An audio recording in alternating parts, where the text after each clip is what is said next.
एक बात नोट कर लीजिए, 15 जून से आज की बात 8:30 बजे से होगा।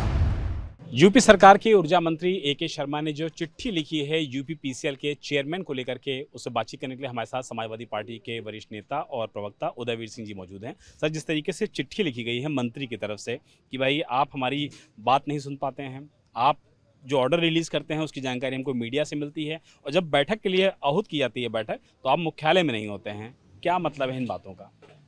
इन बातों का मतलब मैं ये समझता हूँ कि जो अफसर काम न करे उसका मंत्री उसे अपने विभाग से हटा सकता है, हटवा सकता है।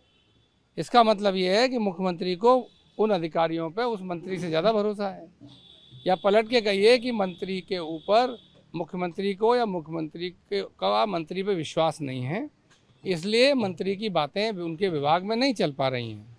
ए.के. शर्मा तो बड़े वाले मंत्री हैं, दिल्ली से आए हैं, पीएमओ में रहे हैं, प्रधानमंत्री जी से उनकी नज़दीकियाँ जग जाहिर बताई जाती हैं, सब लोग बताते हैं। वो तो डिप्टी सीएम और पता नहीं क्या क्या बनने आए थे। तो अगर मुख्यमंत्री नहीं सुनते तो उनकी शिकायत, उन्हें अफसरों की चिट्ठी लिखने की जगह उनकी शिकायत प्रधानमंत्री से करनी चाहिए, भारतीय जनता पार्टी के राष्ट्रीय अध्यक्ष से करनी चाहिए, या अपने मंत्री पद से इस्तीफा देना चाहिए। जब उनके कैबिनेट मंत्री रहते, बिजली विभाग की स्थिति खराब है, कोई काम नहीं हो रहा, और वो अपने विभाग के बारे में खुद भी खिलाफ चिट्ठियाँ लिख रहे हैं, तो उन्होंने खुद ही मान लिया कि उनका विभाग में उनके मंत्रिकाल में फेल है। तो फेल है तो जिम्मेदारी ले लें, या मुख्यमंत्री और प्रधानमंत्री से करेक्शन कराएं। अगर नहीं करा पा रहे हैं तो फिर ऐसी राजनीति का क्या मतलब है? दूसरा सवाल ये है सर कि कांग्रेस पार्टी की तरफ से आज दिल्ली में कहा गया है, उनकी बैठक थी दिल्ली में, कि भाई हम तो 403 सीटों की उत्तर प्रदेश में तैयारी कर रहे हैं। समाजवादी पार्टी कैसे देखती है? हम भी 403 की तैयारी कर रहे हैं, और भी जो लड़ना चाहें प्रदेश में लोग, उनको 403 की तैयारी करनी चाहिए।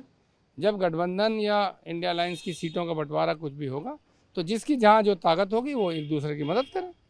आखिरी सवाल ले लेता हूँ। जिस तरीके से उत्तर प्रदेश में धर्मांतरण को लेकर सरकार सख्त है, राज्यपाल आनंदीबेन पटेल की तरफ से आदेश आया है कि जो मेडिकल कॉलेज हैं उसमें बाकायदा एक सेल का गठन हो, ताकि भविष्य में धर्म परिवर्तन की जो घटनाएं हैं वो ना हो सके। अब ये आदेश उन्होंने किस हैसियत से किया है, कुलाधिपति के हैसियत से किया है, या सरकार ने कोई कानून बनाया? ये आदेश आएगा तो हम लोगों को पता लगेगा।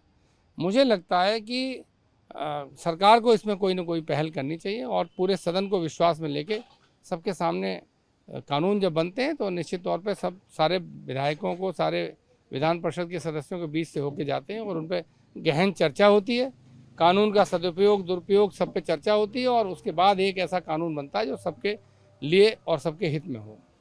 बहुत बहुत शुक्रिया। क्या नाम है? मकसूद आलम साहब, विशाल प्रताप सिंह, इंडिया टीवी, लखनऊ।